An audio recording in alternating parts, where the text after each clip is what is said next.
Good evening, everyone. Welcome to the Wednesday night segment of The Outer Realm. We are so grateful to be live here this evening, considering Hurricane Ida. Thankfully, Joe and his family are safe and sound, and the network is up and running in New Orleans. All thank you to him. So we are broadcasting live via the International Public Radio right here on United Public Radio Network, 105.3 FM from beautiful New Orleans. Mind you, not quite sure on the FM part, not sure what it's all doing down there. This evening's segment is fully sponsored by the amazing folks over at Folgers, who sponsor us every single segment. So thank you, Folgers. We love you so much. Tonight, we do welcome back our special guest, Gretchen Cornwall. She will be discussing her book and her research on the life of Mary Magdalene. The Holy Grail? We'll find out. And more, I'm sure. So in order to participate in tonight's show, you're going to have to head over to YouTube and International Public Radio, UFO Gods, Extraterrestrials, and UFO Paranormal Radio. Now, you will have to be on UFO Paranormal Radio and tag Amelia. It's the only place that you're going to be able to get a direct response. So if you haven't subscribed, please do subscribe. Show us a little bit of lovin's. So with that being said, don't forget we're on Twitch, we're on Twitter. We are, I believe, on the Outer Realm Facebook group page, as well as our station's group pages. So go on over, have a look, and thank you in advance. So, hello. Yeah. Hi. I just want to say hi to Hakan. I want to say hi to Janie. Hello. Who are all posting there. I can see you in Facebook. I can see your comments. Thank you for joining us. Hello, beautiful Janie. Thank you for sharing us up on Instagram. I'm not sure if I told people that we closed that account. I may have just written it on there because I know people have been trying to share it, but it was such a chore to keep it up, and we just closed it down for now. We might look at reopening that later, but we have so many people on Facebook. Hi, Mary. Yes, this is great. I love it. Everybody just chiming in. Love it. Yeah. Love it. Cool. Yeah. Well, I mean, happy to be here. We weren't really sure. I know Joe sort of handed over the reins and said, here's the passwords, worst case scenario, get up and get moving. So we do have a backup plan, but we're just really grateful that he and his family are safe and sound, and his little puplets, and that things are up and running. So it's business as usual, and you can't keep a good station down, and you certainly can't keep all of these fantastic shows from popping up every week. So that's that. So yes, so we're going to bring on Gretchen. Did you want to give a quick let me get back to that page. We had her on before, and we talked about so many things. Gretchen is a member of the British Archaeological Association, and she has lived in the UK since 2002, giving her the unique opportunity to view historical Templar churches, commanderies, farms, and mysteries firsthand. She studied medieval carvings and the history of the Templars since the mid-1990s. So please welcome Gretchen Cornwall to our show. Please tell me she's there. There she is. Hello. Hello. Good evening. Good evening. Gang's all here now. Can you hear me? Is everything working? Yes, perfect. Everything is fine. Joe got back, fired everything up, and then here we are. Wonderful.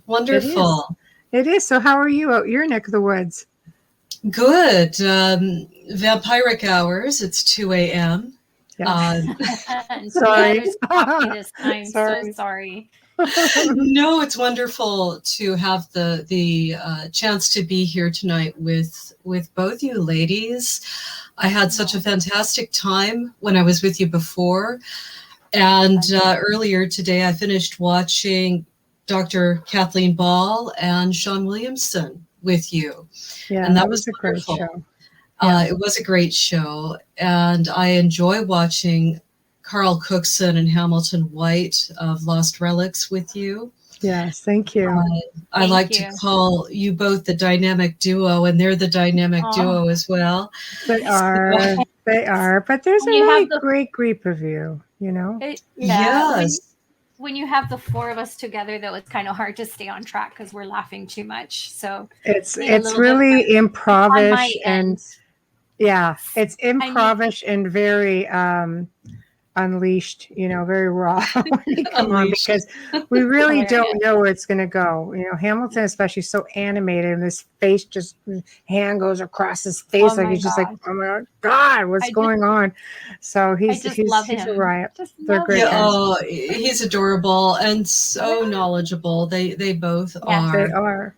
Yeah, And very nice. it's riveting. It's always exciting and riveting. And I just so admire what the two of them have managed to do for the world of Templar studies. Yes. Yes, I agree. I agree. But you all have really, this is what we were saying on the show with Kathleen and Sean, that it's a great group because Wayne Murphy is on tomorrow evening. And we like how everybody has come together and formed this little posse. It's like, you know, it's so this amazing amazing. it's this amazing group with all of these discoveries, all of this combined knowledge, and it's all coming together and it's benefiting one another. Yes, and each of us has decades of information behind us. So add us all together, and I'm sure that we add up to hundreds of years Absolutely. combined. Absolutely. But Wayne has turned into quite the researcher and historian himself. He is a depth of knowledge when it comes to the Native American peoples on the East Coast, and because he is an elder, a tribal elder, doors open for him, but he's also benefiting from his years as a police officer and a detective. So it's quite unique and organic what's happening between all of us. And I appreciated it that Sean Williamson said that we really ought to have a conference, you know, and present our research for each other and with those who share our passion. So, I agree. Yes. I agree. There's a lot of information out there, and people don't realize just how small this world really is when you start looking at the reach that the Templars had. And they're popping up all over the world, especially this side of the world. It's like, Yes. okay, now we're on to something. So it's exciting. Absolutely. And a few years back, I had a few people say to me, this was 5-10 years ago, well, isn't that old news? Don't we know everything there is to know? And can't we just draw a line under this? Surely there isn't anything further to be discovered. And that is the farthest thing from the truth. If anything, this is mushrooming and growing, and it's insane how profuse the discoveries are becoming.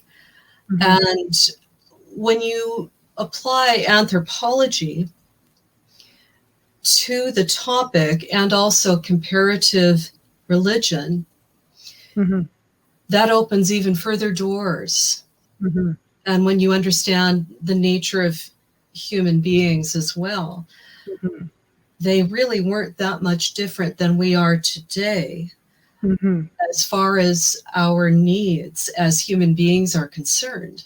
Right. So, you know, it's fascinating when you embrace these different ways of looking at history, such as reenactors today have helped us understand life.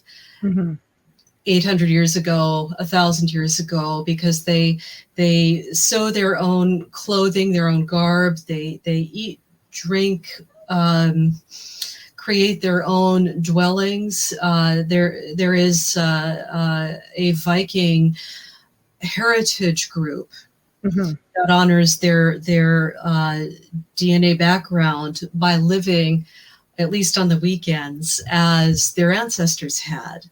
I think that's fantastic. And it helps us to understand what life was like, by and large.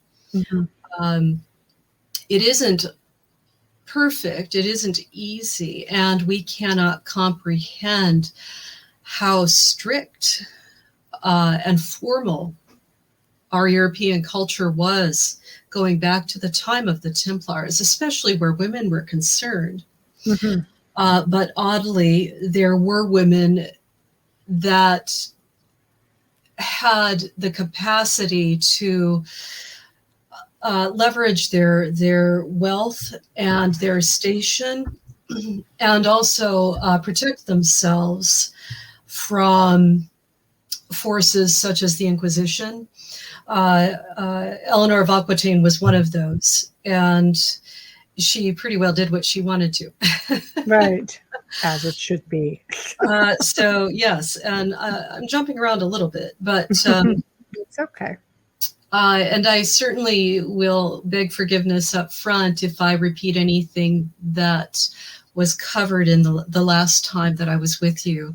A little bit of recapping is fine. And I do want you to know Wayne Murphy is listening tonight. He's in chat on Facebook. Hello, Wayne. Hi, from all Wayne. of us. There we go. I thought you'd like to know that. Yes, I'll be seeing you in a few days' time. That's going to be the closer to the hour it becomes, the more anticipation I'm feeling. I can't wait to get there and catalog what I know I missed last time, and also the new location that's been discovered. Hey, Bradley. So it's going to be exciting.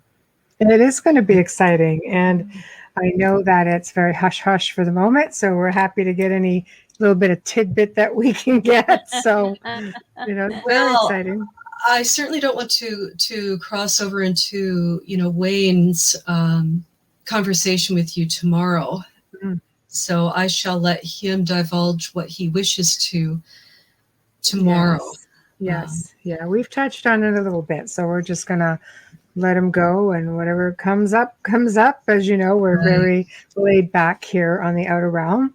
But I am very excited to talk about your other research and your other book. And I think for many people, obviously we're going to talk about Mary Magdalene, talking about a very powerful female presence within history that has been misunderstood, misrepresented. Get me going on that. That could be like a really terrible show. 4 hours. I get a little volatile. Yeah. But, this is, I think it's the woman, the myth, the Grail that goes by many, many names. What prompted you to just up and decide, I think I'm going to research this? And how do you research something that it's really difficult to find evidence of? Oh my, that question goes back many years for myself. I do classify myself as a Celtic Christian. Right. And that bears differences to other more populous branches in the world today. Yes. Yes. There are some 2 billion Christians in the world today. And amongst those high numbers are 35,000 different sects. So as someone that has studied comparative religion broadly, I can't even begin to tell you what all of those differences are, except that those adherents of those 35,000 different thoughts on the world's largest religion believe their what's been presented to them, or how believe their faith. Mhm. So, certain for myself, I have very strong feelings about Mary Magdalene, but I will never denigrate anyone else for their belief system, Mhm. nor am I here to change anyone's belief system. That is personal. It's up to them. Mhm. And at the end of the day, it is yourself that you must be present with as you exit this world until you're met on the other side through that Oh, process. absolutely. And it's not a ditz at Christianity, because I definitely am not doing that. I'm just talking about No, the Catholic Church, which said, no, she's a prostitute. And recently, in the last, 5 to 10 years, come up and said, oh, no, she wasn't. So that's all Yeah. I'm talking about when I'm saying Oh, no, misrepresented. for me, I always like to preface what I present Okay, with perfect. that. And the reason why is I have such a large family. Yes. And the breadth of the people in my family goes from extreme left to extreme right, and I love them all. Of course. And I have friends in my life that I value highly and I care about highly, and yet they don't think the way I do. And that's okay. That's okay. So that's me. Not, I am not offended by any stretch about what you ladies are thinking or saying to me tonight. We're going to agree on a lot of things here tonight. Oh, absolutely. I have no doubt about that. I always preface it with that. Okay, so fair enough. That's just my broad blanket statement. But this is what I have found and what I think is true. Okay. And for myself, I went through quite a lot of soul searching, especially in the 90s. And I came across Holy Blood, Holy Grail, a very popular book that was one of the 5 books that was the foundation for the book, The Da Vinci Code. But it didn't strike a chord with me because it was written so forensically, in a journalistic and academic fashion. And of course, the main focus of attention, Pierre Plantard, he fell from grace, of course. As many of you know, he was found to be a bit of a charlatan. And that is the danger of putting all your eggs, as it were, in one basket.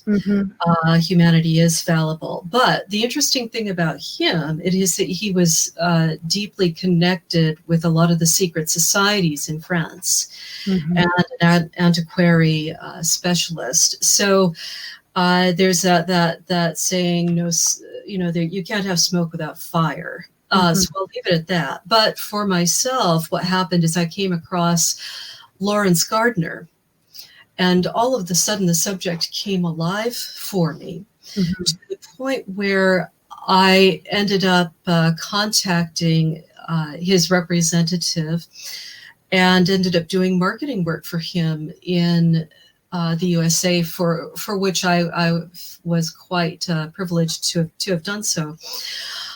Sadly, he passed too early from throat cancer. But one of the books that I would like to mention that was so profoundly interesting was called Realm of the Ring Lords, and features a woman named Melusine, who I'll discuss more soon. But Lawrence Gardner's work made Mary Magdalene human and real to me. And his academic standard, of course, is quite high. I do think he made a few mistakes along the way, but we all do.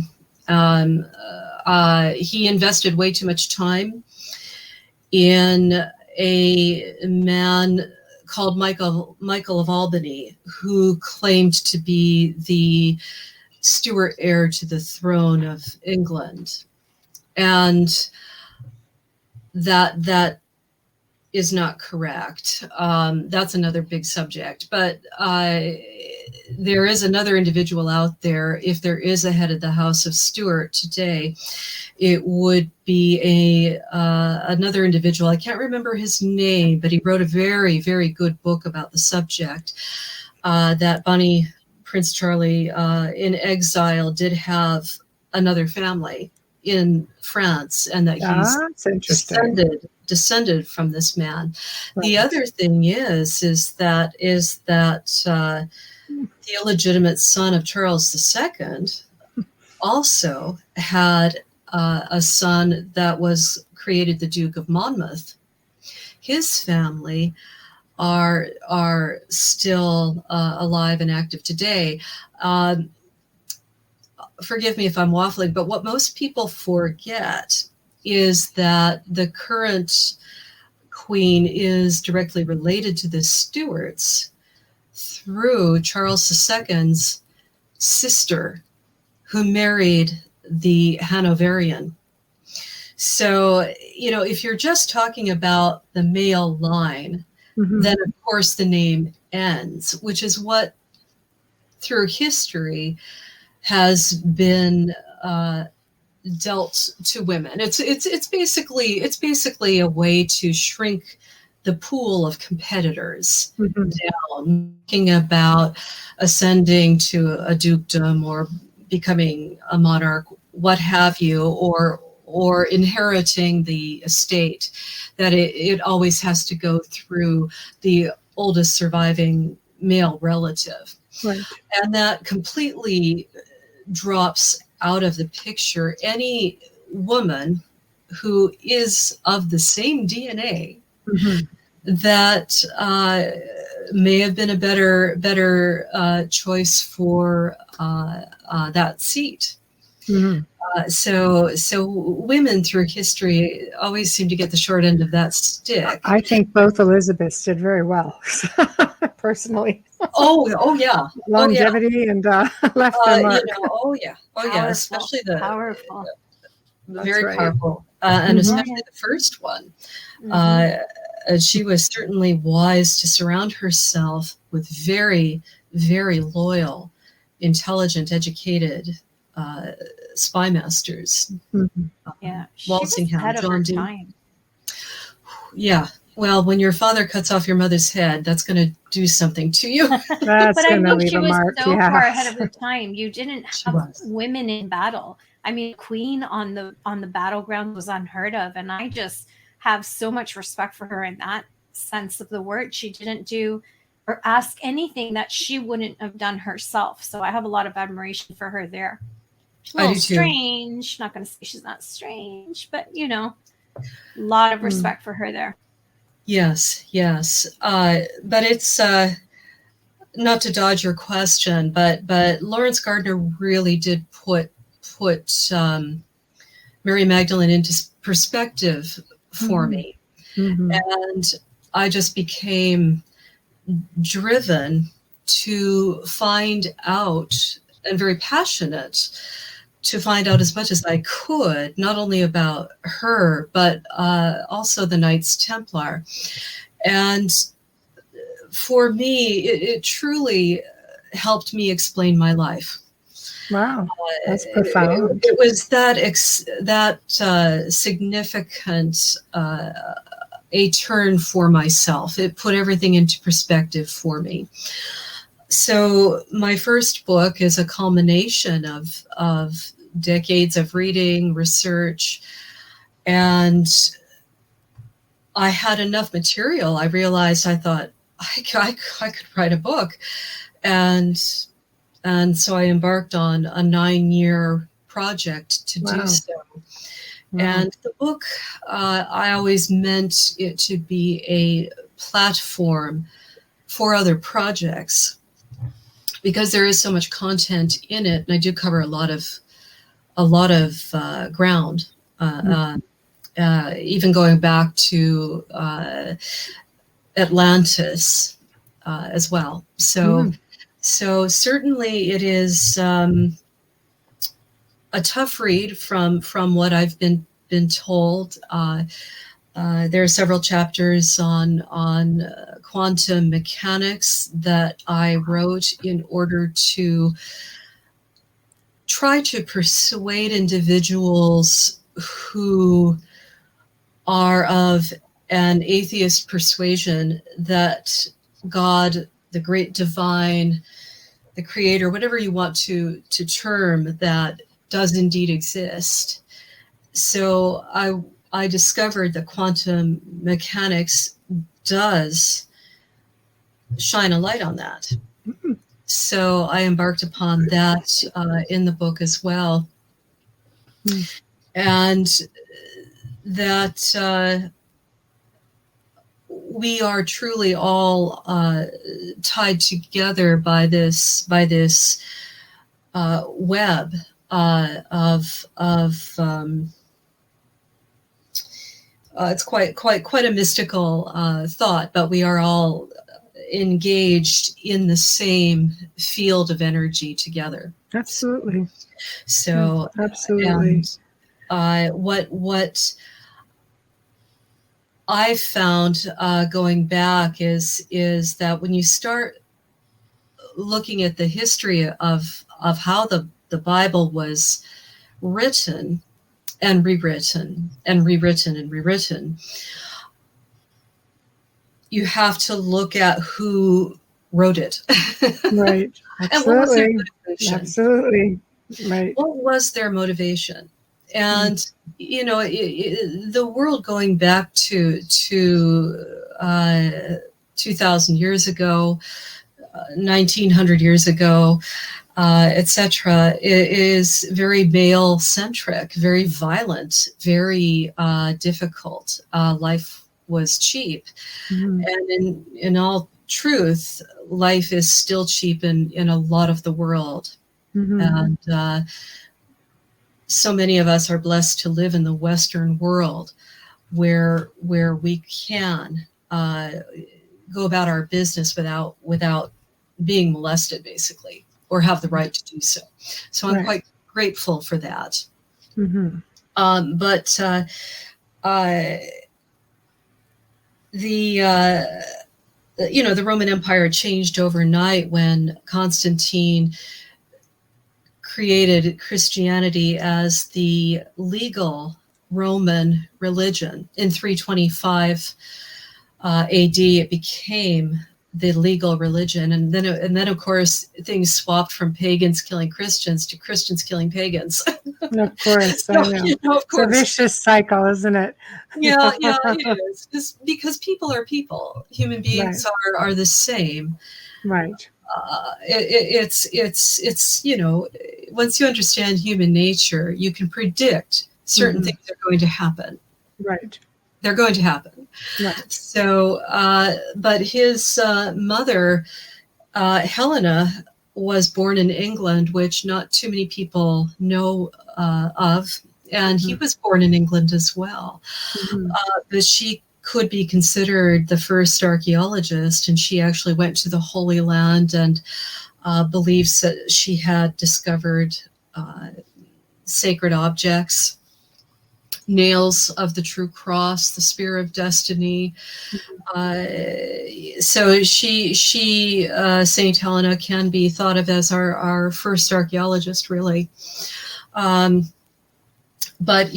certainly in the 6th century, Pope Gregory confused Mary Magdalene with another woman in the Bible, Bethany, apparently, and claimed that she was a prostitute. And that was a misconception, as you know. It's remained that way up until the 1960s, when that was reversed by the Catholic Church. And a lot of people didn't know that until recently, that had been reversed. And a lot of people still don't know that. And a lot of people still think of her as the repentant prostitute. But it served a purpose at the time. I don't think it was a benign or innocent thing to have done. going back to the earliest texts, Mm-hmm. you see this early conflict with Peter, Right. and a split within the church, if you will. It's so you're in a male-centric world, male-dominated world, Mm-hmm. and the Judaic culture was very, very strict. Interestingly enough, though, as you probably know, you ladies know, is that when it comes to the Jewish family, it's always traced through the mother.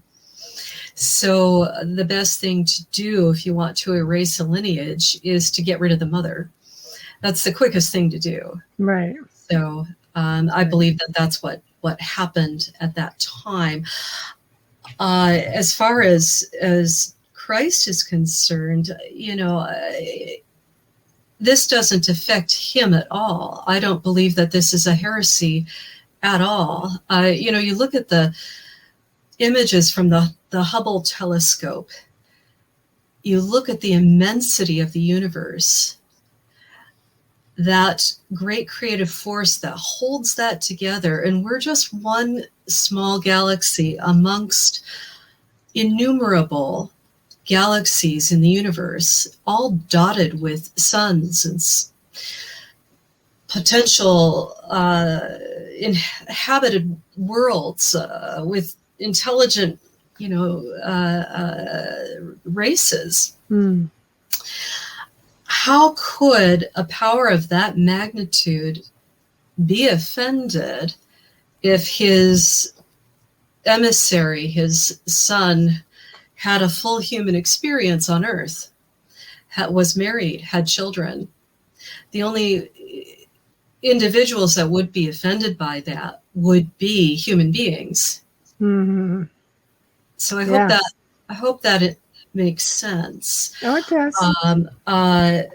There's even an account of Mary Magdalene raising a woman from the dead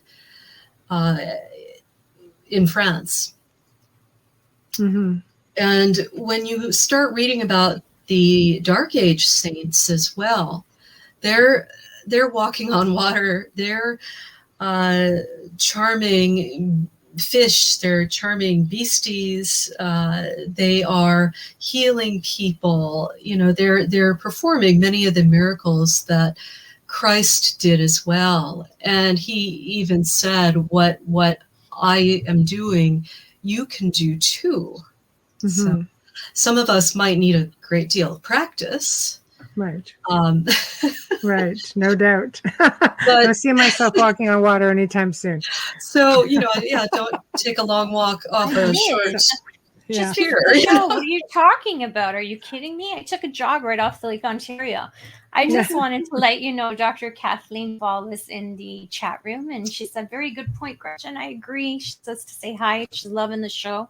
We had her on last week, and Gretchen did listen to the show, Kathleen. I did. It was excited wonderful. to hear Yes. that. Yes. It was wonderful. I so enjoyed it, and learned a few new things from you, Kathleen, that I hadn't known, such as Templar descendants being murdered in Brazil. That's quite something. So I look forward to so many centuries after. Yes. Mm-hmm. So why? That's the big question. Oh, it is. And the mystery continues. Well, if a friend of mine quite some time ago, brilliant mathematician, did some number crunching, and if Mary Magdalene was married, had 3 children, which is one of the potentials, not just one, but 3, right, is that there would be a good 35 million people today alive from that marriage. Mm-hmm. Wow.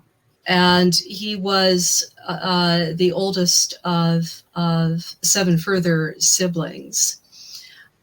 So if they were blessed in some way with greater insight, if they also had families, then the potential for his progeny in Europe is quite strong, and in the Middle East. There is a I'm leaping around a little bit, but that's okay.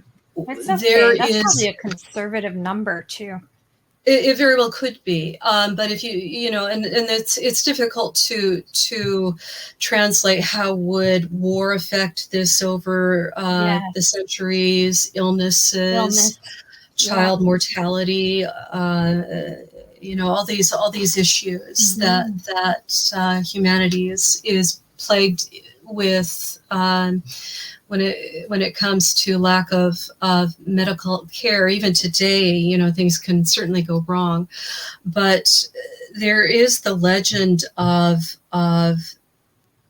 especially in the Stuart dynasty, but I think that this is something that one can find in many aristocratic houses in Europe, is the king's evil hands. And that is, and Elizabeth I, of course, would lay hands on people as she would process through to go to church on Sundays. She would pause and lay her hands on someone or a baby or whatever.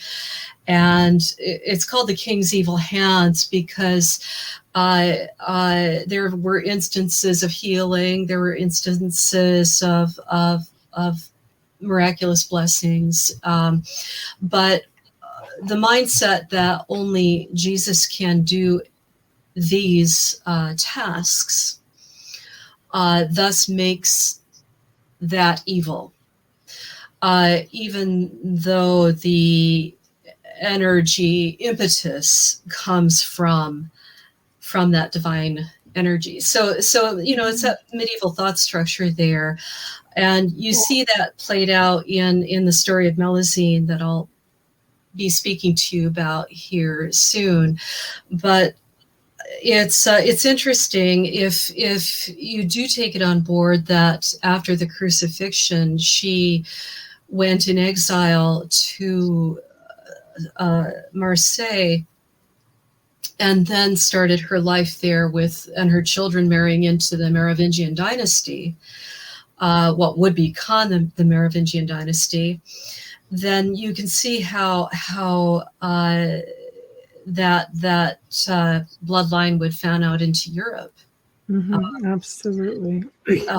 So it's a fascinating subject, and she is not supposed to exist as a bride, as a mother, and therefore it's considered a great evil, a great heresy. And therefore, anything special that her descendants may have been able to do, or traditions they're able to teach and pass on, is evil, according to those who tried to counter her existence in what eventually became the Bible, and that's changed over the centuries as well. It's not the same document that from 325 AD. It's not. No, absolutely not. It's been altered a few times. I mean, Mary Magdalene herself was a healer, so she, in her own right, accomplished quite a bit. Absolutely. And he wouldn't have been interested in just anybody. So there had to be a great deal of commonality there and understanding. And that is something that in the books that didn't make the final cut of the Bible we know today, she is often referred to as surpassing understanding. And that did upset the male disciples. And it is a bit of a shame, because what we really need in the world is that balance of energies from of male and female in divine union, not one aggressively above the other. And It's only the Christian religion, though, that feels that way. I mean, you go back into paganism and Gnosticism, and they were very balanced. I think it's just when Christianity really came into play that balance shifted a little bit. That's a difficult one. That's the Western world. But if you look at other cultures around the world, they have also been quite oppressive. Mm-hmm. Some still are. Oh yeah. So I think in all honesty, it comes down to that women lack that extra 20% muscle mass. And when we are pregnant, we're more vulnerable. And I think that it comes down to that. So unfortunately, but in the West, things are changing. Comprehension is growing. And I think men just would like to enjoy themselves more and be gentlemen with the ladies in their lives and embrace new information. There are a lot of amazing men out there, and it has surprised me at how the variety of men that have contacted me who are of Templar descent can trace their line all the way back to the Merovingians or to Charlemagne, and have no problem with this at all. And devout Christians as well, no problem. And it's just fascinating to see that play out. But I was so pleased that in 2016, Pope Francis did remind people that Mary Magdalene's liturgical day, if you will, of July 22nd is a feast day. So he raised her up through that action. And I think that was very telling. Indeed. I came across something that I'd forgotten about. It's been a while since I've looked at some of this material, but I just want to read this out. Oh, yes, please go for it. And this is from a document called the Pistis Sophia, and it dates to about the 2nd century, but it wasn't discovered until the 18th century. And this is a dialogue where Jesus is actually talking to his disciples, answering their questions. And at one point he says of her, Mary, thou blessed one, whom I will perfect in all mysteries of those of the height, discourse and openness, thou whose heart is raised to the kingdom of heaven more than all thy brethren. More than all thy brethren. And this continues. Mary Magdalene has gone down in history. Of course, this is not in the Bible, but in other Gnostic Gospels, where she says to Jesus, I am afraid of Peter. He hates my race, meaning women. And she's crying at that point. And there's another fragment. I've actually forgotten the name of the fragment, but I believe it's called the marriage fragment. But anyway, it is in my book. But it actually says, and he kissed her often. Yes. And then that proceeds, and the disciples say, why do you love her more than us? We're your biggest fans. Yeah, we're your guys. First groupies ever, right? Yes, exactly. And he says, come on, guys. Why wouldn't I? Yeah. Especially if she was his wife and counterpart. In order to become a rabbi, in that culture. Christianity didn't come out of the ground like that. He was born into a very strict Jewish world. Absolutely. And in order to be called a rabbi, one had to be married. And the expectation was that you would have children as well. A 30-year-old man not married in that time would have been shunned. They would have thought something was desperately wrong with him. Absolutely. Really. Absolutely. Mm-hmm. So it's impossible that there wouldn't have been a bride. And of course, I'm sure you ladies know that the marriage of Cana was his wedding, and that it was the groom's responsibility to see to the wine. So he did. That's right. That's right. And I mean, what did he ever? What modern woman wouldn't want to have a husband who could turn water into probably the best glass of wine ever? So, yes, indeed. Yeah. One you want to keep around, that's for sure. Absolutely, you're gonna want to keep that guy happy. Yes, exactly. I wish I could remember the name of the painting, but it's hanging in the Louvre. It's huge. And it is the marriage of Cana is the subject. And it's the table, the celebration table, feasting afterwards.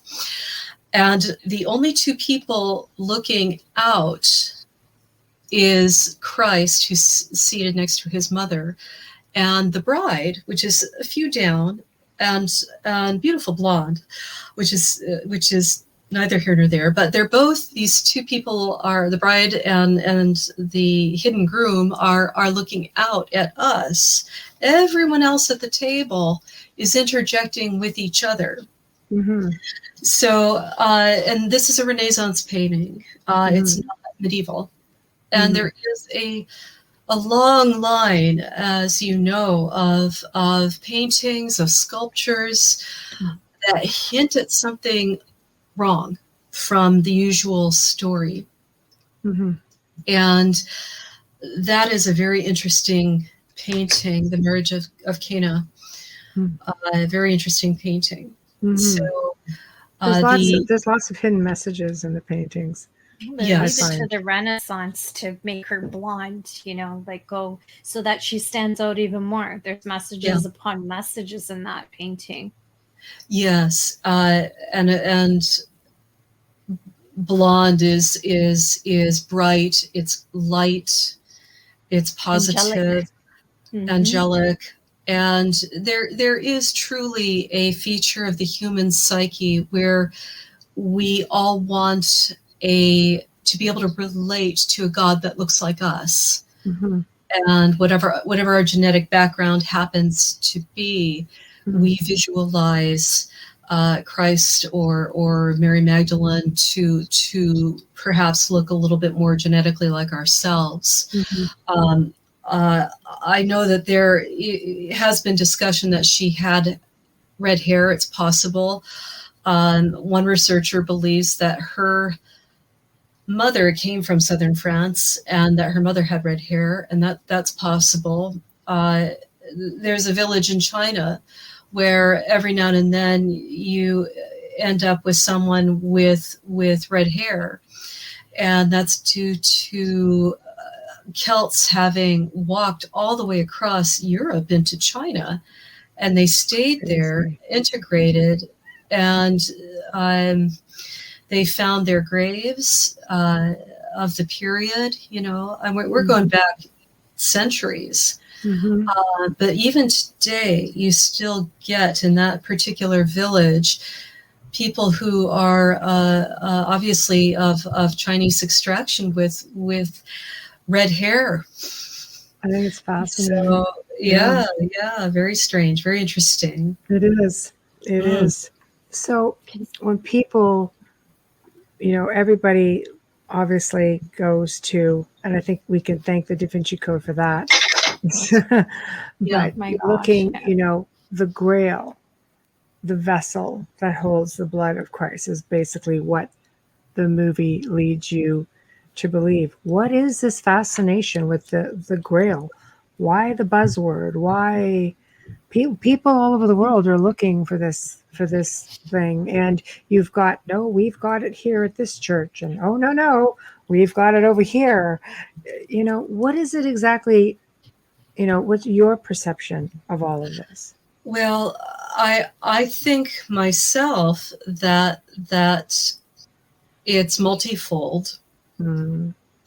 I think that she obviously, the chalice is the symbol for a woman, and an upright sword, of course, is always the emblem of the man,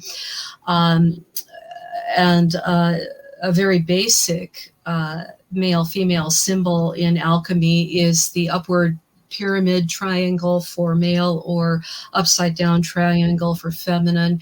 You squish the two together and you get the Star of David. That's right. So That's right. yeah, so alchemy gets to be very interesting after a while, and a true geek fest, actually. You can go crazy trying to absorb and understand the symbols from that ancient practice. But what I will say is that also, so for my, it's a no-brainer that that's a symbol of the bloodline, and that each successive generation has a grail or a sword, and that blood gets passed down.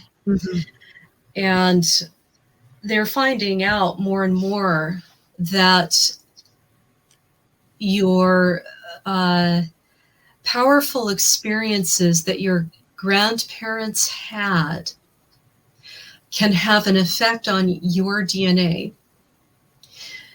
So if these individuals that were conduits of divine energy passed that down through the centuries, and helps, the inspiration that humanity is blessed with at times is truly world altering on a positive level, especially for those that are able to listen. And now we all have these capacities. We all do. We all have this capacity to listen. But when you have someone that powerful, and his companion was that powerful, and those healing gifts get passed down.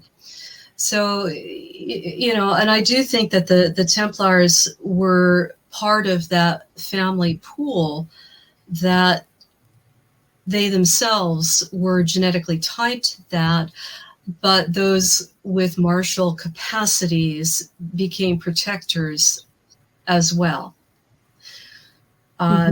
Knights of the Holy Grail, King Arthur's whole, Knights of the Grail, protecting the lineage, and objects of power, of sacred value. Of course, it's an established fact that medieval churches and cities, towns were in the relics game. There are innumerable pieces of the true cross to make a forest of crosses. The same with body parts of John the Baptist, etc. So, as soon as a relic appeared and miracles started happening, then money started rolling in, and you could sustain the enterprise, because basically religion was the only game in town. Right. And nobility had to support it. Right. So, it was the power with which everyone's lives revolved. Mm-hmm. And was governed by. Mm-hmm. So, Yeah, I agree. Right. It's not to say there aren't grails. Author Graham Phillips, he may have come across, he thinks that he has found Mary Magdalene's alabaster jar. I think it's a great story. Right. It's a fascinating book, and a medieval knight who had been on crusade brought this back with him, and it was kept in the castle, I believe, in England for centuries. And he helped the descendant of that family to locate it. And testing results do show it to be from the Middle East and of a very ancient age. So I find that to be a wonderful story. Whether or not it really was, the family thought it was. Mm-hmm. And I think that's unique, that a family over the course of centuries would protect an object. Right, it's fantastic. It's a great tale, a very romantic story. But I do think there are objects that have the imprint of energy on them from their owners. So I agree, especially when you're looking at stone.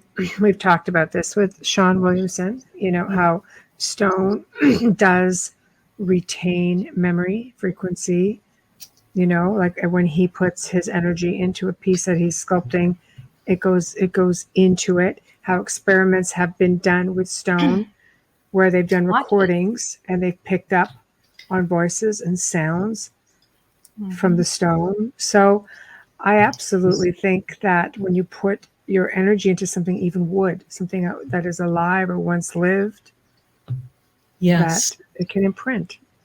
Yes, it does. Powerful beings, and right, many of the objects and on this planet. I say object. The tree is a living thing. Wood is a living thing. Stone, I truly believe, lives.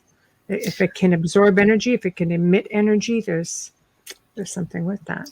Absolutely. And I'm sorry, Amelia. No. You go right ahead. Don't worry.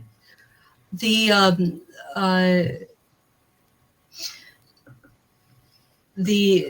granite is I don't want to give too much away, but granite is quite powerful because it's a matrix that supports quartz crystal. Right. And there has been a study done on quartz crystal. They took, I don't remember the name of the study, I apologize, I don't recall those details, but they took quartz crystal, like 1 inch by 1 inch squares, and they were able to infuse it with information. And they surmised that they could put the entire contents of the British Library into a shoebox. It's true. It's true.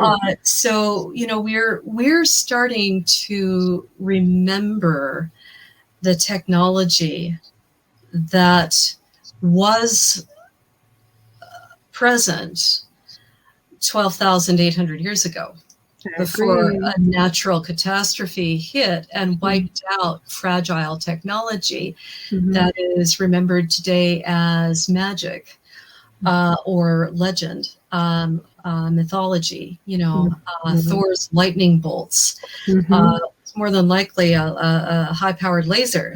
Yeah, that's right. That's right. But when you wed psychic capacity to technology, then we're in the realm of the Greek gods or Dark Age saints.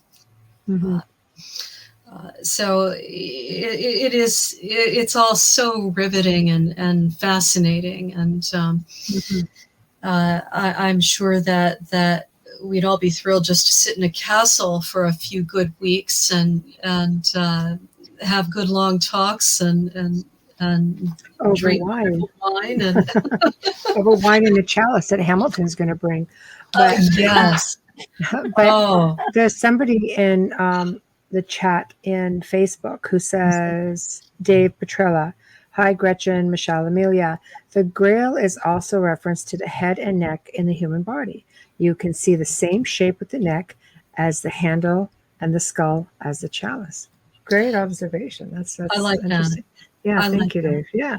I think that's fascinating. You know, when you start thinking about the capacity of our brains and with the pineal gland and our capacity for inner vision, then we're past the starting gate, aren't we?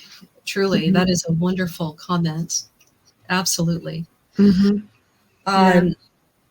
Just for further historical content, I'm sure that you're aware that Mary Magdalene was accompanied to Marseille with a young woman named Sarah, or a girl, a junior person, and she's always been described as being dark or Egyptian. Now, Sarah in Hebrew literally translates as princess. So that's fascinating, and I do think that she was their daughter. Yeah, and I've read that. Yeah,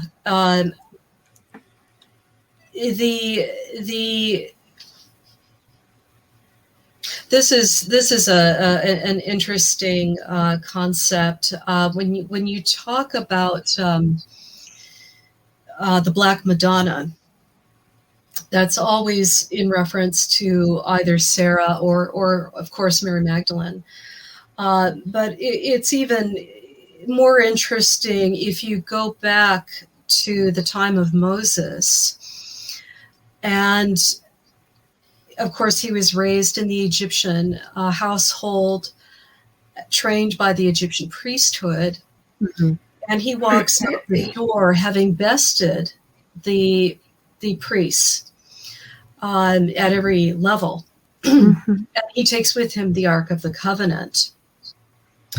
And when you look at the Ten Commandments, they are almost line by line perfect with the Egyptian Book of the Dead, which is the handbook, if you will, if you are a Egyptian monarch or nobleman, you had to follow these guidelines and meet these guidelines in death, or you would not ascend to the stars, into the heavens, and become a star yourself. So I find that very interesting because there is the story of Isis, the main goddess of the Egyptians, who, when her husband Osiris was captured by Set, the adversary, yes, he was dismembered, murdered basically, and his body cast to all corners of the earth. And she spent goodness knows how long recovering his body. And in one instance, she disguises herself as a maid to gain access to a wealthy household to find one of his body parts. And she puts coal on her face. And she succeeds in resurrecting him, and then they have their son, Horus, who is the earliest known representation of a Madonna figure. So So if you take that progression of some Egyptian concepts coming away with Moses and being wedded into Judaism, you end up with the Black Madonna through probably through Sarah, so it's an interesting progression of themes. So I did want to bring that up. And that's a great story. Yeah. And then of course, too, you end up with Jesus's birth and the story of the three magi. Yeah. The astronomers, astrologers, the alchemists. And he goes missing, doesn't he, for what, 15 years? And of course, there are legends all over the place as to where he might have spent some of that missing time. And perhaps it was with them. Certainly, the lore on the ground in England that he spent time here. And his means of travel was with his uncle, who was a metal trader, Joseph of Arimathea, in Glastonbury on known tin trading routes. So it gets interesting after a while. So that he was well schooled in the religious concepts of other lands, whether it was Buddhism or Druidism, and certainly the Essenes. It's an interesting picture. And I think that's where you start getting stories of in secret societies, for examples of alchemy, the godmen of Europe, or the god kings of Europe, as author last name Montgomery has discovered. So these were individuals who were passing down a tradition of alchemy, both in prayer, meditation, and also what we now know today as chemistry. And this was part of I think maybe the sacred knowledge that even the Templars went to the Temple Mount for. Absolutely. And came away with. Right. And verified. Right. So it wasn't necessarily what everybody thinks. It was not a physical treasure, but it was the knowledge of Mary and Jesus and their movement, per se. Right? Sacred knowledge. Absolutely. And I believe that they knew where they were going. They knew what they were looking for, and that this was a secret mission that Bernard de Clairvaux, who rescued the Cistercian order and also was a main mastermind behind the Knights Templar as well. And, 9 knights in an unknown order don't just simply gain access to Temple Mount on the palace grounds, access to the king, prime real estate. So there was definitely something going on. And you need a connection for sure. And wealthy men don't give up their wealth to go treasure hunting. There has to be something much deeper to that. Absolutely. Right? Absolutely. So no, I think it is. It's fascinating, and I think the whole mystique behind Mary Magdalene, and Jesus. There's so many questions. Like, did he die on the cross? Did he go on? Obviously, because they had 3 children, right?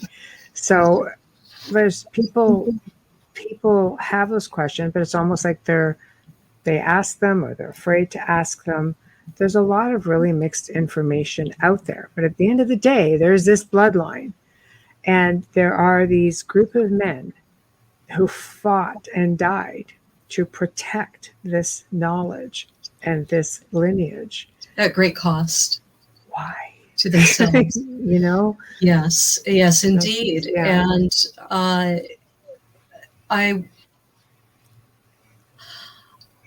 I've been, I was just looking at the clock to see how we were doing, because I don't want to miss a few points.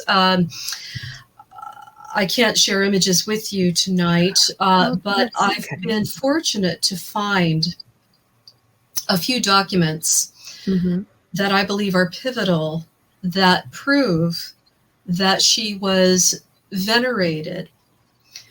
And one of them was an illuminated document created in the 1100s by an abbess who was in charge of an abbey that was founded by a Merovingian princess, which is good fun. Oh. And that's 10 miles down the road from a town in Germany called Magdeburg. And the symbol for this town is a maiden holding the sword of truth aloft and a palm branch in her other hand, and she's standing on a tower. And of course, Magdalene literally means tower. And you'd have to be a tower to handle what she did in her life. You'd have to be. Absolutely. But the let's see, where did I put that? Well, while you're looking for that, we're going to actually do a station ID, and that way we can. We are. Right now, you are listening to The Outer Realm with Michelle Desrochers, myself, Amelia Pisano. Tonight's guest is the fabulous Gretchen Cornwall, all the way from the UK. With us tonight, we're talking all about Mary Magdalene. We're not sure if we're live in New Orleans, but New Orleans, you're in our heart and in our prayers and our thoughts after Hurricane Ida. That's 105.3 FM. We're thinking of you and we love you. We're streaming live on UFO Paranormal Radio, UFO Gods and Extraterrestrials, International Public Radio, UPRN Talk Radio. And we are fully sponsored every night that we are on by the amazing people at Folgers Coffee. Folgers, thank you. You know we love you, and no one loves you more than Michelle and I. Thank you. Thank you. Now, the stage is yours once again, uninterrupted. All right. Now, this is a document that's called the Hortus Delicarium, and it is what I term to be a medieval tracing board, but it is of the 7 liberal arts. And of course, that goes all the way back to Greece. But the central figure is a woman, Sophia, which means wisdom, literally. And some might say the wisdom of Christ, Sophia. But this document, this work of art, shows a woman on a throne and 7 rays of knowledge coming from her heart center. And there is a banner in the shape of the letter M, and the muses around her in a circle. And you can see this in my book, fully illustrated at GretchenCornwall.com. I do have signed copies and personalized copies available as well, but this drawing is coded, and the figure of geometry is holding up a huge compass, the type that has a pencil or a pin in one end. You pin it down, you draw a circle, and she's also holding a staff, but her skirt is also involved, and it forms the letter M. The figure of arithmetic is counting a string of beads that number 22, her feast day. And Astronomia is holding a jar and pointing to the stars in the sky, what looks to be Cassiopeia in the night sky. And of course, Cassiopeia is goes back to Greek mythology, but she was the mother of Andromeda. She's often been called vain because she angered the gods. And she's often seen with a mirror, a hand mirror. But this is misconstrued. When someone is depicted as looking into a mirror, it isn't vanity, it's self-reflection. Know thyself. Get to know yourself. But so here you are.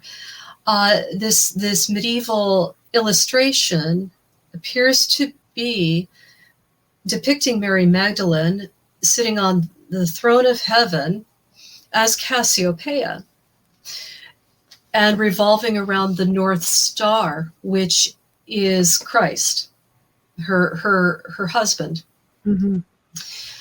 Flash forward, I found a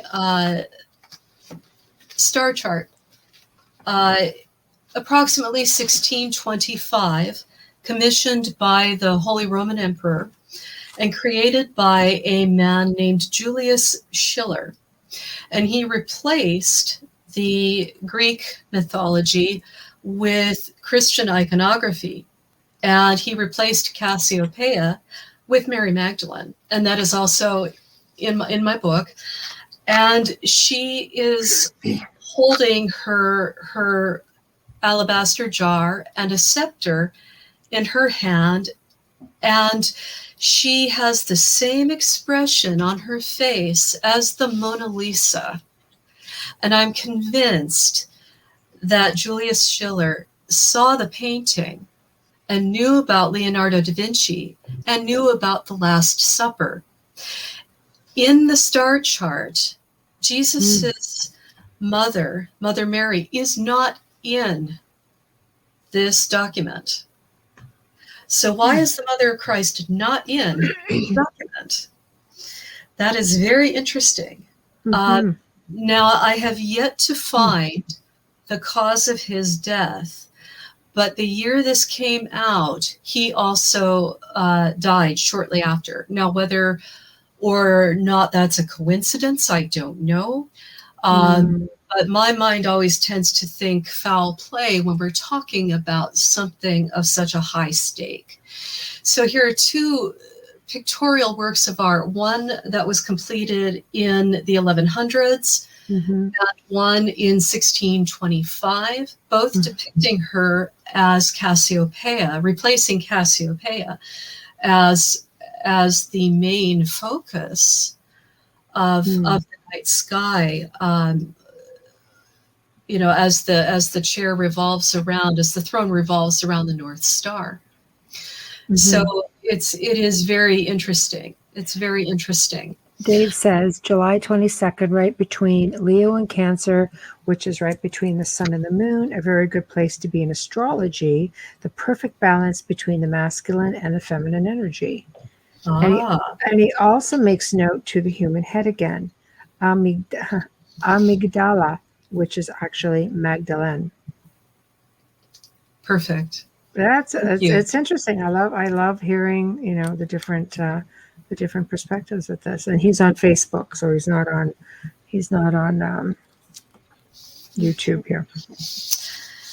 Yeah, even the Cathars, which were, of course, were the subject of the Albigensian Crusades, were believed that there was a marriage there. And that was notated down by a Cistercian scholar. But I appreciate these comments. They're very insightful and adds a layer of meaning to the evening. And I appreciate the comments and you listening and participating with us tonight. So I just want to say thank you. Oh, it's active in chat right now. Thank you. Yes. But I did want to put those two items out for you. Thank you. but the illustrations are in my book, and grateful that I was able to come across these documents. So, well, thank you for sharing them. That's wonderful. It gives a different insight. It's exciting. No matter what you think of her or what your faith system is, individuals in elevated positions venerated her. So it's interesting to discover how that took place, and how that got passed down. I like to think evolution, karma. I like to think that people, even within these specific positions, keep evolving and educate themselves. And, you can't keep going on with knowledge that is so old. We talked about this, many times with yourself before, and Carl and Hamilton and Kathleen. You end up coming across discoveries that the academic world or the archaeological world does not want to acknowledge, and that goes for the system, the church, the same. You have the good old boys club, and they don't want to veer from it. They don't want to change history. It's too expensive. It basically makes them look bad. Nobody wants to do that. It doesn't change the fact that it's a thing and that it has happened and the discoveries are real. Indeed, right? Indeed. And I so appreciate this Pope for acknowledging her. And I think he's a good man. I think he's truly trying. And one of the misconceptions is that the Pope, all he has to do is press a button, and the millions of individuals around the world will respond. I'd like to correct that. Basically, there are many churches within the umbrella church, and you cannot, they operate almost independently. And that's where you get problems with predators. And unfortunately, you still hear story after story after story. And I'm sure that the men and women around the world who are loving adherents of Catholicism just groan when another victim comes forward and says, I was attacked at church when I was a child, or somebody's been discovered to be attacking children, and they're protected by the cell, institution, the small institution. So it's difficult to turn a huge tanker like that around. And this might rub some people the wrong way, but I would like to see the Pope have a married partner and have children, because it would be a more complete and real human experience. And that's not to denigrate somebody that would like to be celibate, to focus on their own inner path as expressed in union with the all that is. That's different. But when you force human sexuality into a particular box, the Victorians were famously repressed, but all sorts of things were going on all the time. Because those Victorians, yes, that's absolutely. They were a movement.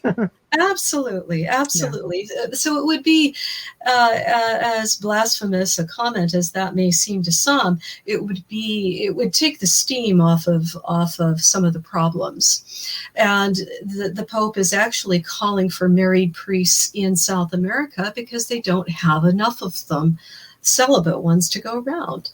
So, that indicates a practicality problem, that humanity is always humanity, no matter whether or not you have a doctrine for a large group of people or not.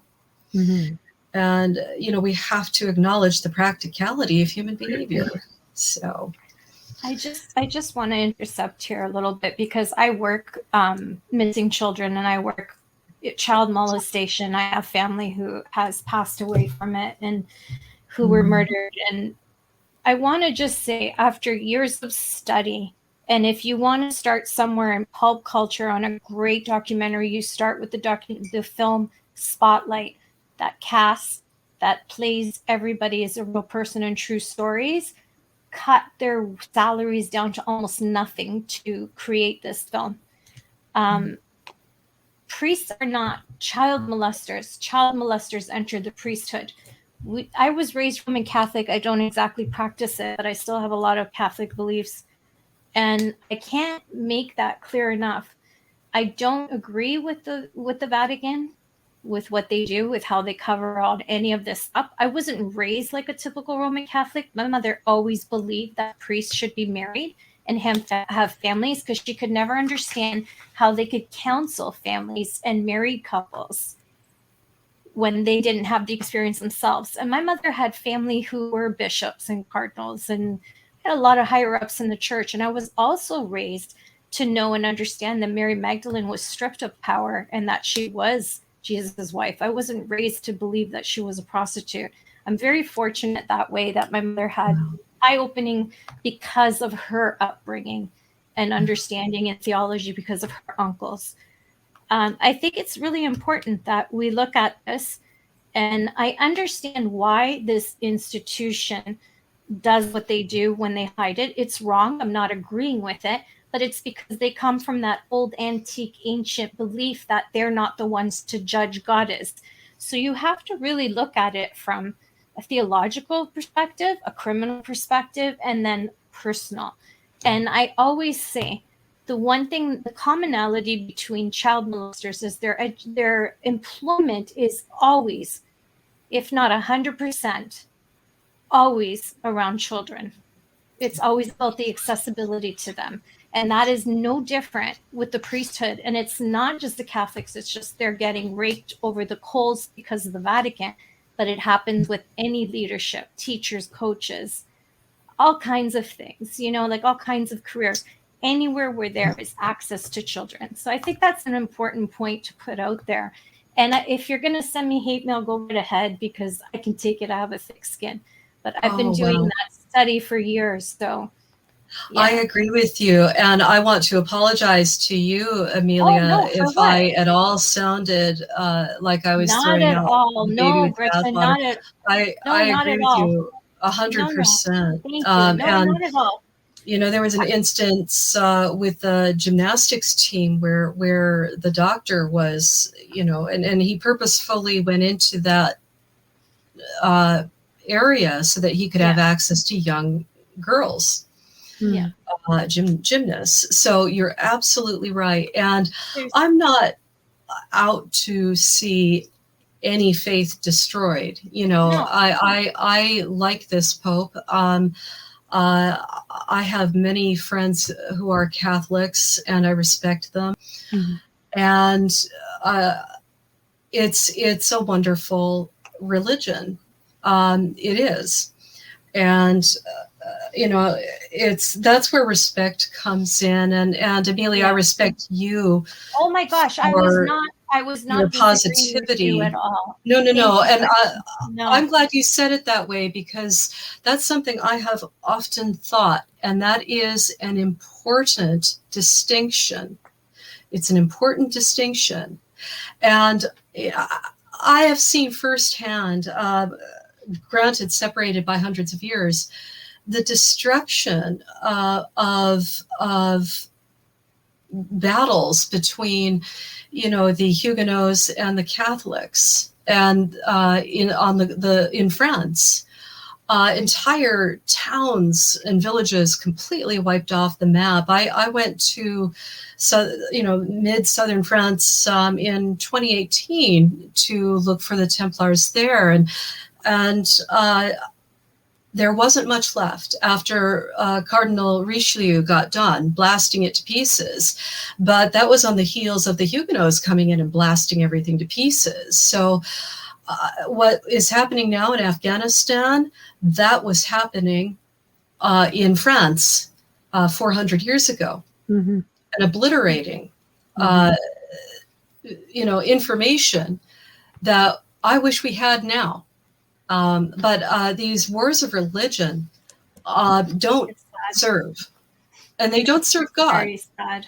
No, the wars of religion do not serve the a great man-made institution is of that sort is usually for control.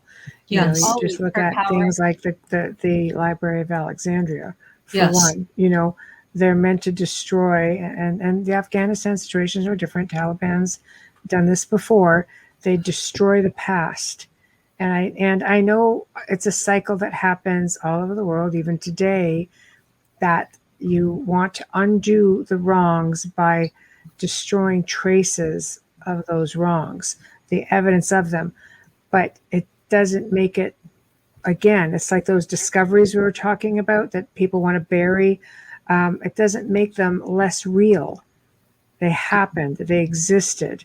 Yes. I don't think you should commemorate, let's say, a bad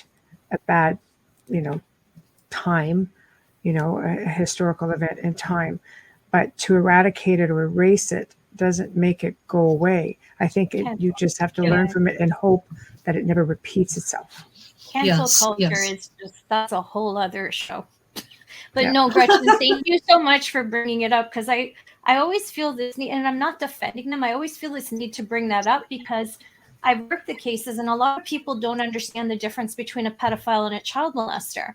A pedophile is one who likes to watch, doesn't engage, and they will sell children or move children along, to other priests or other coaches or whatever it is, where a child molester engages and escalates with every crime. So eventually they're murdering people. This is a huge problem in the church. I agree with that. They have to come to not just marriage. There's got to be some kind of better system on psych evaluation for them, because they're obviously missing something, because they're so desperate to put priests in. They're overlooking and closing their eyes to something, because there's got to be signs. If I can find them as profiler, you can find them bringing them into seminary, There's some really good comments by Kathleen and Wayne in the chat based on what we're talking about. Do you want to? Sure. Thank you. Okay. Actually, I got it on my phone. It's a lot easier to see. Kathleen says, the big question is, again, why is it so important to completely destroy any evidence of Templars of bloodlines? It always indicates to me a tremendous amount of fear of the truth. Mm-hmm. And I agree.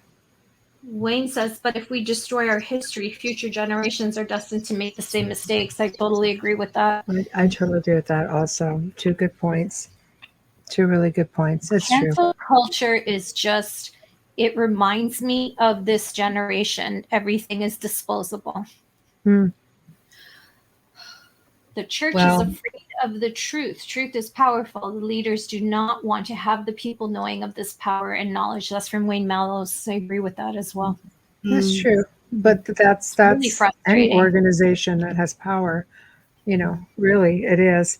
Yeah. I think that the history is important. And if it all gets destroyed and there are no traces of it, or it gets altered, because the church is well known for altering or omitting, the Bible. You can't put everything in the book, I suppose. But the thing is that they are known for that.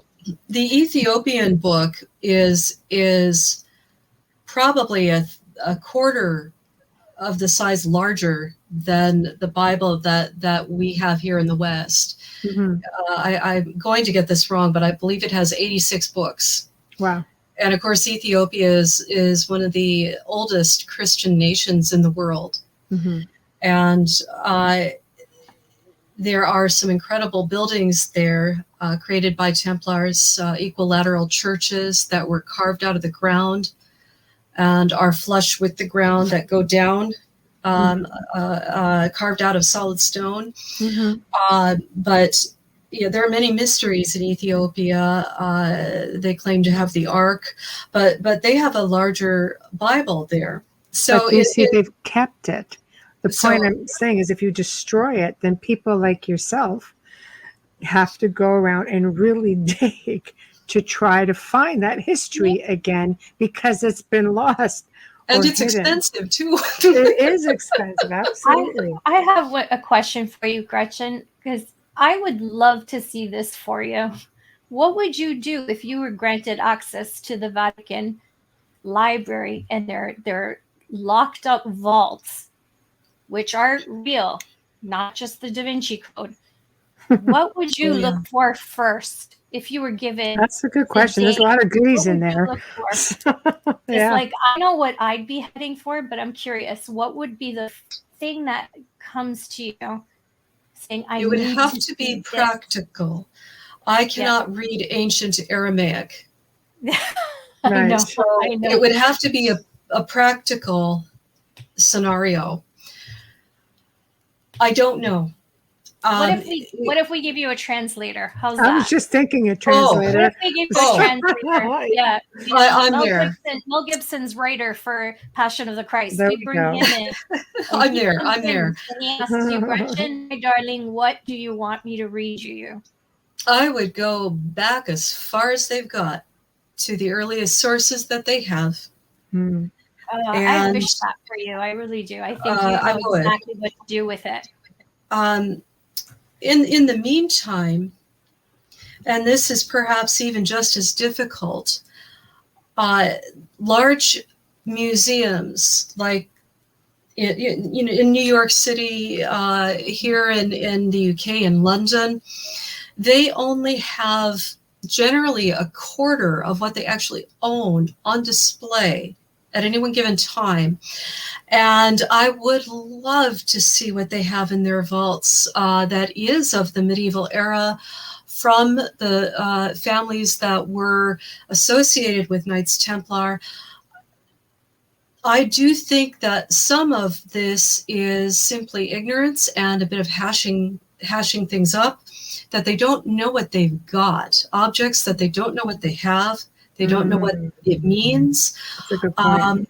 They don't know how to interpret it. So it's, maybe it's an object has never even seen the light of day. It's considered perhaps insignificant in some way, or they just simply have so much they Or can't maybe it's just hidden. Look at what the Smithsonian did with bones of giants. Yeah, exactly. And Exactly. the indigenous people saying, no, that's nobody we know. Definitely none of our people. Yes. And the Smithsonian got a hold of it and destroyed them. And now they have some hidden. There's what that else too. have they destroyed? Yeah, Right? Well, life gets messy when you start looking. I'm long story short, about 10 years ago, I started noticing astronomers and physicists saying that it is impossible that there are not worlds out there that are uninhabitable. We are not the center of the universe. We're not. We're not. And there are no. habitable, intelligent species out there. I agree. And it suits for myriad reasons for the average person not to know this. But if you listen to what scientists are saying, the language is growing, that we're not alone. So, and as Michelle, as you said in the last discussion with Dr. Ball and Sean Williamson, that Leonardo went missing and he came out of the cave literally and started painting. But knowledge, doing all of these other worlds, calculations. Yes, exactly. He was a mathematician after that. Yeah. 2 weeks. Yeah, he went missing. So, it's a big world out there of which we're an important cog, but we are not the center of the universe. That doesn't mean that we are not impossibly, insanely loved by the all that is. I put my toe in that pond once, and I went in for a appendicitis surgery, and the afternoon that I realized I was in trouble, I was at my desk at work, and everything changed. I felt intense almost overwhelming love. I've never felt it since. Perhaps close to it, but not since. But everything around me was infused with gold. Wow. And I knew I was in trouble, and I knew I was dying, and I was given a choice to stay or I could go, and it would be okay either way. But I didn't want to upset my family. I wanted them to, I was 30. So I called, no, it was 1997. So I called my sister and was in surgery that afternoon. But, you know, I know we are all insanely loved. And that's important for us as human beings to grapple with when we think about other potential civilizations out there that may have more technology than we do at this juncture in time. Absolutely. So, many people believe that, though, many of those civilizations are already here and have been here the whole time. Indeed. Our mountains, our oceans, cave systems, down the volcanoes, everywhere. Everywhere you see them spewing out of. I have a friend in the south of France, and on a couple of occasions, he has sent me photos of a UFO. Right, one was right near Mont-Seigneur, and what was the other one?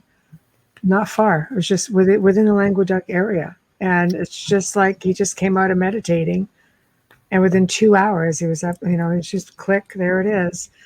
And he brings groups up, and a couple of years ago it was the same. He's taking a picture of this woman, and all of a sudden there it was, and he took a picture. These are power spots. These are locations that attract. You know, and not just us. There are others who are attracted to these amazing places. Indeed. It's insane. It's insane. I would so love to see you in that Vatican vault. I honestly believe you would be the perfect person to go in there. I really do. I adore you. But I think it would be perfect. It would be an honor. I tell you, it would be an honor. And I respect their scholarship. They have their own observatory. They're amazing scientists. They are very aware of current science, and I have a supply of research money. They don't have to wait for grants. You know, they have that privilege that they do. Keep going. They can end world hunger with 2 paintings, but they've also got all the works of Dante Alighieri there. They have so much in there. I think people don't realize how wealthy the Vatican really is. There's a reason why they have their own police. There is a reason why it's their own entity, their own country. I mean, the Italian Roman police can't even step on Vatican grounds. So for the theorists out there who believe that something big happened, Roman police went in there to contact Vatican police, it simply doesn't work that way. You cannot cross your border. They also don't realize how many scholars they have there. They just think, oh, they're cardinals or I'm like, no, they have extremely intelligent people. Oh, I respect. Yes, they do. Intelligent astrology, everything to do with aliens, ufology. It's also, you want someone to translate Aramaic for you? I bet you there's got to be a dozen of them in there who can do that because they have to, and they've studied everything that's in there. Just we don't have access to it, which is so sad. It really is so sad. Yes, and of course the mystique grows as well because we don't know. But relic hunting, and that's another reason I respect Carl and Hamilton. They're both very modest about it, but it is a dangerous game to be involved in, and books, medieval books, they have been scouring Europe for centuries, acquiring objects, acquiring texts from wherever they can get them from, and squirreling them away. And there was an incident which is very interesting. Napoleon actually raided the Vatican And he took the library, or as much of it as he could, and carted it away and took it to France. On the way, 3 cartloads were lost in a mountain pass. Now, that could be true. On the other hand, I like to think that maybe somewhere in Paris, or a noble family associated with Napoleon at the time has documents that should be in the Vatican. All of these items were returned except for 3 cartloads. So that's interesting. What was in the cartloads? How many secret societies have obtained documents and books over the years, and we don't know anything about it. So we don't know what's really missing. There's so much that's true. There's such an amazing mystery to that. I would just love to walk in that vault for a day. But even before that, the Library of Alexandria had even more. The knowledge, the scrolls, many libraries throughout the ancient world were loaded with information, but that one, before its destruction, by who? Yeah, that's right, church. So, there's information that, it just burned to the ground. I wonder how much of it they took out, though, just to have control. I don't know. Look at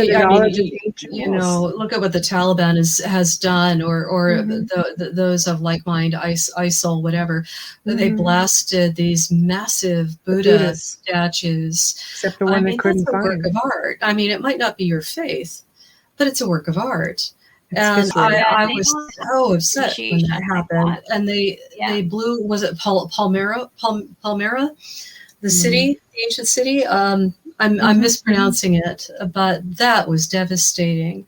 How dare they? How dare they? Who gave them that right? Sleeping Buddha, though. They didn't see it behind the rock. They found that with radar technology. Yeah.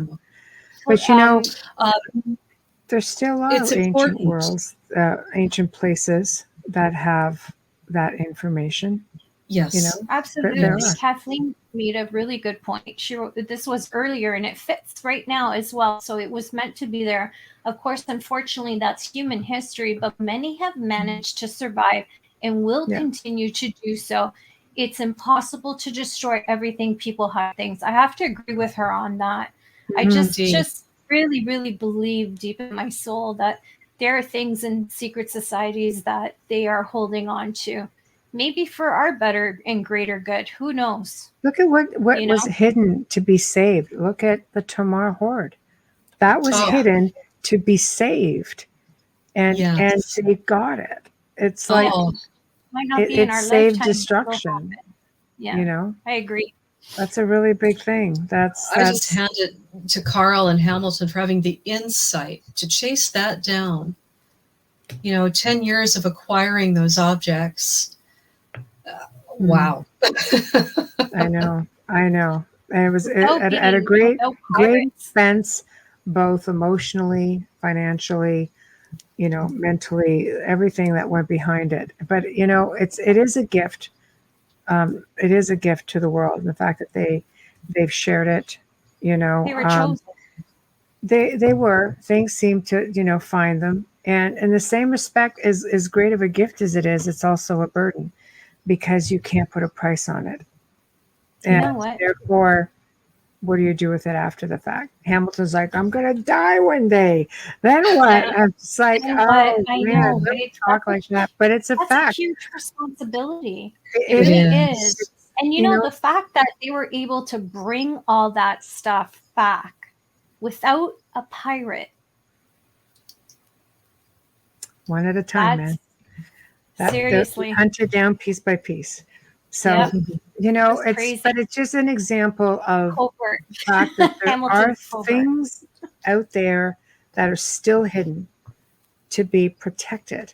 We talk about like the Ark of the Covenant, for example. I remember seeing some literature about a man who discovered a cave. He discovered something not on the Temple Mount.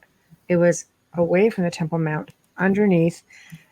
And he took a video and photographs in this dusty, rubbled, covered cave or tomb, and it clearly showed what looked like an Ark of the Covenant.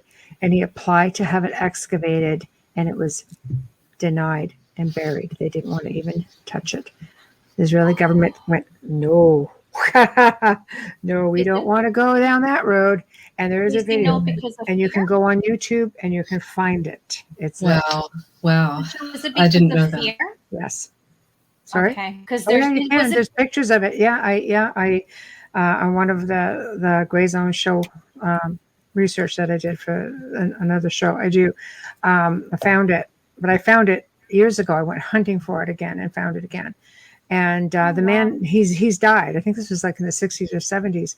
He has since passed, if I'm not mistaken, now. But there were people, like his family and researchers of the time, and they're just like, they just wouldn't give permission to excavate it. It was sealed up again, and that was the end of that. So some people believe, though, that there were more than one because there was like some form of a reactor. They were. I think that's the case. I think there was more than one. I think so too. I think Moses took that technology out of Egypt, yes. And they were repeatable objects. Mm-hmm. That doesn't mean that they did not have a divine element to them. Mm-hmm. Just because a piece of technology is technology doesn't mean that it was not divine as well. What makes it divine to our ancestors? The chariots of fire in the sky could have been a craft. Divine could have been extraterrestrial technology that would have been very divine to a more primitive people. How do you interpret? I think it comes down to perception and interpretation. That, of course, is just theory. It doesn't make it that much less of a divine experience to the people of the time. This would have been, wow, it would have been phenomenal. I'd be like, wow, or even now in this time, knowing better. Yes, I think it's of value to consider that more advanced technological races could have highly developed intuitive skills, psychical skills as well. Sure. And Absolutely. that is certainly of a divine nature, or could be interpreted that way. And we could spend hours talking about angelic visitations of the modern world. So you get these power beings, disincarnate beings that interact with our mundane world. Absolutely. It's quite the mess, isn't it? It is. It's very profound. It doesn't make the experience anything less. Absolutely. Just because there's no understanding of it. It's what the understanding was of the time.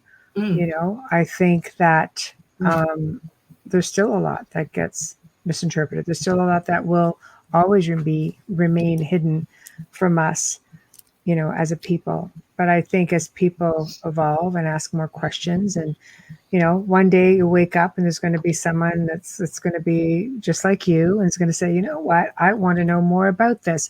This really touched me.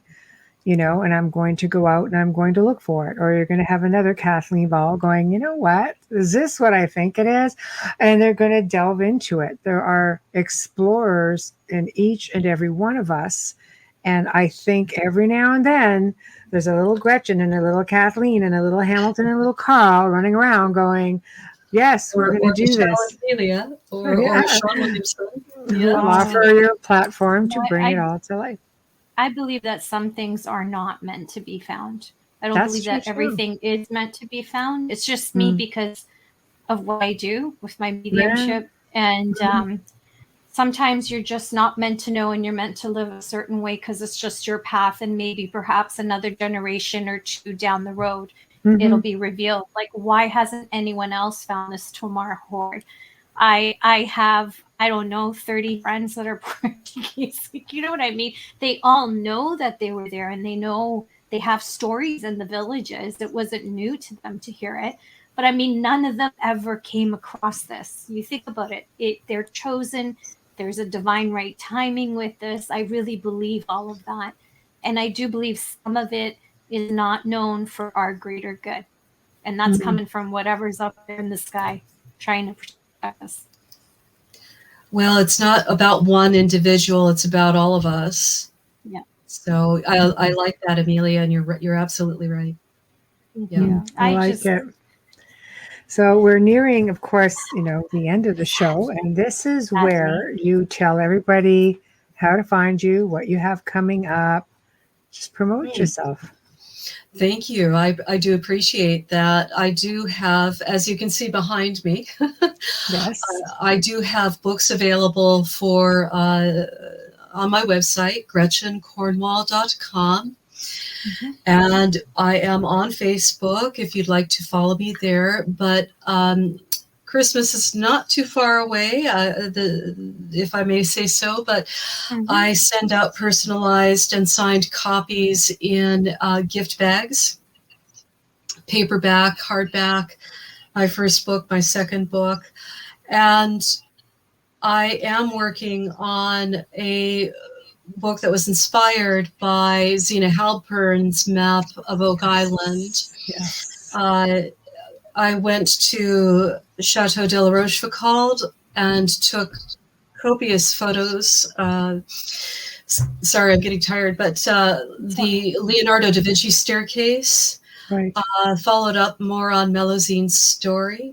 And I have a book coming out about that. I made the discovery of the lower right-hand corner of the map that I found the historical person mentioned there, the young lion of Talmont, as Lord Tors of Talmont Castle. And the year 1347 that Zena has pegged to her map fits his date. So that is actually on my website. So I've discovered that individual and why that's relevant. So I'm hoping that book has been delayed. I took a hiatus to look after my mother for over a year during lockdown.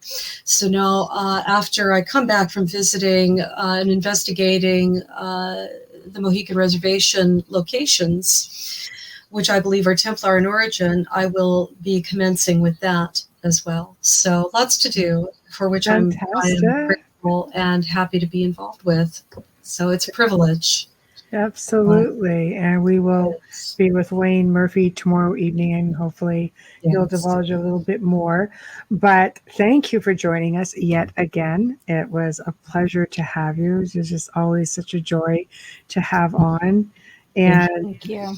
Yeah, I adore talking to you both. It really does feel like a conversation. It truly does, and engaging. I love you so much because I learned so much. I love you too. Thank you for being up for us tonight in our audience. I wasn't going to miss it.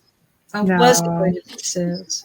We'll have that glass of wine together soon. I would love that. We don't communicate too much, but when we do, it feels like no time has passed, and it's just delightful. So. Well, we were talking about maybe next year, because we're already booking, into the first quarter of the year, but maybe doing a Team Templar North America sort of thing. So that would be so fun. I think it would be fun. Yeah. It would be. So we have a new member around if we can make it work, because we have a new team member too. That's right, and he was saying that. So we're going to wait and see how things transpire, how things go, and we're going to go from there and try to connect this side of the pond with this side of the pond, and see what we can make happen. So. Who can stay up, who can't, and that sort of thing. We may need an extra hour, though. I know. Indeed, we'll an extra hour. Excited and talking over each other because we can't contain ourselves. We'll keep it organized. We'll keep it organized, but it'll be fun. We try to give you guys as much time to speak as possible, so we'll give everybody that opportunity. But thank you again for joining us, and I'm really looking forward to see what you come up with, and your connection with the North American Templar research is going to be quite exciting. But for now, we have to bid you adieu, and thank you again for joining us. Yes, Amelia. Sorry, What? there's one guest that Mary Glenn Oh, said, I late have bloomer. learned so much from your show tonight. Please have Gretchen on again when she makes her trip back to the US. Well, maybe we'll that's have nice. her We've come got a new back on with. fan. Yeah, Thank you so much. We'll definitely look at doing that maybe Thank as you. a I group appreciate it. also. All right, darling. Thank you. All And right. good night. Everyone. Take Happy care. slumber. All right. You too. Thank you. Thank you. Good night. Good night, darling. Well, we have come to another fantastic segment here in the Outer Realm. Thank you to everyone who tuned in. Big thanks to everybody in chat. You guys are really awesome. You make the show that much more fun. So thank you, of course, to Gretchen Cornwall, who's just delightful as always. Joe Montaldo, who is really literally the best producer on the planet, and he's a superhero right now because we are live. Big thank you to Folgers Coffee for sponsoring us. We love you. We appreciate you. And thank you for having that faith in us to take us on. Remember to stop by International Public Radio, UFO Paranormal Radio, and UFO Gods and Extraterrestrials. I think it's just going to start rolling off my tongue now. I'm used to it. Please get over there, subscribe, head on over to the Outer Realm on Facebook. You'll see that we are broadcasting live on there this evening. Also, if you'd like to contact us, whether to complain, whether to tell us you love us, our guests, you have a guest in mind, maybe you want to be a guest, just message us at the outerrealmcontact@gmail.com. Again, the outerrealmcontact@gmail.com. And tomorrow night's very exciting for us because we welcome here for the very first time Mr. Wayne Murphy, who's a retired police officer. He's got a list this long, Mohican elder, which is fascinating because he's just very knowledgeable about the folklore and legends of his community and his people. He will briefly give us some insight into a very special find that he came across, which is a Templar site. And I'm going to leave it just right there, but it's right here in North America. It's not up to me to share that information at all. Until then, Amelia and I thank you. Have a good night. We will see you tomorrow evening.